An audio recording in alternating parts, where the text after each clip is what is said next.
روایت کے مطابق قارون نے واقعی ایک بدکار عورت کو بلایا، اسے 1000 دینار اور سونے کا ایک تشت دیا اور اسے حکم دیا کہ وہ لوگوں کے سامنے حضرت موسیٰ علیہ السلام کے پاس جائے اور ان پر یہ الزام لگائے کہ انہوں نے اس کے ساتھ زنا کیا ہے۔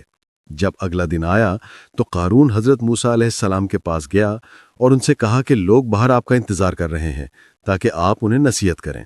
جب حضرت موسیٰ علیہ السلام باہر آئے اور لوگوں سے گفتگو کرنا شروع کی تو انہوں نے کہا کہ جو شخص شادی شدہ نہ ہو اور زنا کرے تو ہم اسے 100 کوڑے ماریں گے، اور جو شادی شدہ ہو اور زنا کرے تو ہم اسے سنگسار کر دیں گے یہاں تک کہ وہ مر جائے۔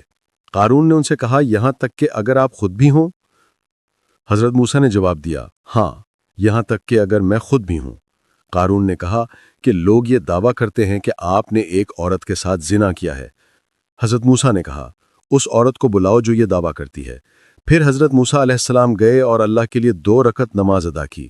جب وہ عورت لائی گئی تو حضرت موسیٰ نے اس سے کہا اس اللہ کی قسم جس نے سمندر کو 2 حصوں میں تقسیم کیا اور تورات کو نازل کیا، سچ بولو۔ اس عورت نے سچ بول دیا اور جو کچھ ہوا وہ سب کچھ بتا دیا۔ اس نے اپنے کیے پر توبہ کی اور اللہ سے معافی طلب کی۔ اس سے قارون کا غصہ اور حضرت موسیٰ علیہ السلام سے اس کی نفرت اور بھی بڑھ گئی۔ یہاں سے قارون نے حضرت موسیٰ علیہ السلام سے عداوت شروع کر دی اور ان کی دعوتوں کی مخالفت اور انہیں جھٹلانا شروع کر دیا۔ اللہ تعالیٰ کا فرمان ہے، ہم نے موسیٰ کو اپنی نشانیاں اور واضح دلائل دے کر فرعون، حامان اور قارون کی طرف بھیجا تو انہوں نے کہا یہ جادوگر ہے، جھوٹا ہے۔ قارون حضرت موسیٰ علیہ السلام کو للکارتا اور مقابلہ کرتا رہا اور اپنے مال پر زیادہ سے زیادہ تکبر کرتا رہا۔ قارون کی دولت اور اس کی تباہی کی کہانی۔ پیارے دوستو، یہاں تک کہ وہ دن آ گیا جب قارون ایک عظیم جلوس کے ساتھ اپنی قوم کے سامنے نکلا۔ وہ اپنے خزانوں کی چابیاں 70 طاقتور اور مضبوط خچروں پر لاد کر اپنے ساتھ لے جا رہا تھا۔ قارون کی عادت تھی کہ وہ جہاں بھی جاتا اپنی چابیاں اپنے ساتھ لے جاتا تھا تاکہ وہ لوگوں پر اپنی دولت اور اس کے مالک ہونے کا تکبر اور فخر کر سکے۔ جب قارون نے اس جلوس کے ساتھ لوگوں کے درمیان سے گزر رہا تھا تو اس کا گزر حضرت موسیٰ علیہ السلام کے پاس سے ہوا، جو لوگوں کے درمیان تھے اور انہیں اللہ کا حکم بیان کر رہے تھے۔ جب لوگوں نے قارون کا جلوس اور اس کی عظمت دیکھی تو انہوں نے حضرت موسیٰ علیہ السلام کو چھوڑ دیا اور قارون کے جاؤ جلال، اس کے مال اور اس کے خزانوں کی طرف متوجہ ہو گئے۔ یہاں تک کہ لوگوں میں سے ایک گروہ نے یہ تمنا کی کہ کاش وہ بھی قارون جیسے ہوتے۔ انہوں نے کہا کہ کاش ہمیں بھی وہی کچھ ملتا جو قارون کو دیا گیا ہے، بے شک وہ بڑا نصیب والا ہے۔ اس پر حضرت موسیٰ علیہ السلام کو غصہ آیا اور انہوں نے انہیں نصیحت کی اور بتایا کہ اللہ کا ثواب ان کے لیے بہتر اور باقی رہنے والا ہے، ان لوگوں نے جو ایمان لائے اور تقوی اختیار کیا۔ پھر حضرت موسیٰ قارون کے پاس گئے اور اسے نصیحت کی کہ وہ اللہ کے دیے ہوئے مال میں تقوی اختیار کرے اور اس پر تکبر اور فخر نہ کرے۔ لیکن قارون نے اپنے اختیار پر اور بھی غرور کیا اور موسیٰ سے کہا کہ یہ سب کچھ مجھے اپنے علم کی وجہ سے ملا ہے، یعنی اے موسیٰ، یہ مال مجھے اپنی ذہانت کی وجہ سے ملا ہے اور اس میں کسی کا کوئی فضل نہیں ہے۔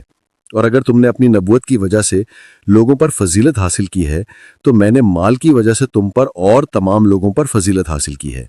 میں تمہیں چیلنج کرتا ہوں اے موسیٰ، اگر تم واقعی نبی ہو جیسا کہ تم دعویٰ کرتے ہو تو میں تمہارے خلاف لوگوں کے سامنے بد دعا کروں گا اور تم میرے خلاف بد دعا کرو، پھر ہم دیکھیں گے کہ ہم میں سے زیادہ حق پر کون ہے۔ حضرت موسیٰ نے اس سے پوچھا تم بد دعا کرو گے یا میں کروں؟ اس نے کہا میں بد دعا کروں گا۔ قارون نے بد دعا کی لیکن اللہ نے حضرت موسیٰ علیہ السلام کے حق میں اس کی دعا قبول نہ کی۔ پھر حضرت موسیٰ علیہ السلام نے کہا اب میں بد دعا کروں؟ اس نے کہا ہاں۔ حضرت موسیٰ نے کہا اے اللہ، زمین کو حکم دے کہ آج میری اطاعت کرے۔ اللہ نے حضرت موسیٰ علیہ السلام پر وحی کی کہ میں نے ایسا ہی کر دیا ہے۔ حضرت موسیٰ نے کہا اے زمین، انہیں اپنے اندر لے لو۔ زمین نے انہیں ان کے پاؤں تک اپنے اندر لے لیا۔ پھر انہوں نے کہا انہیں لے لو، تو زمین نے ان کے گھٹنوں تک انہیں اپنے اندر لے لیا، پھر ان کے کاندھوں تک۔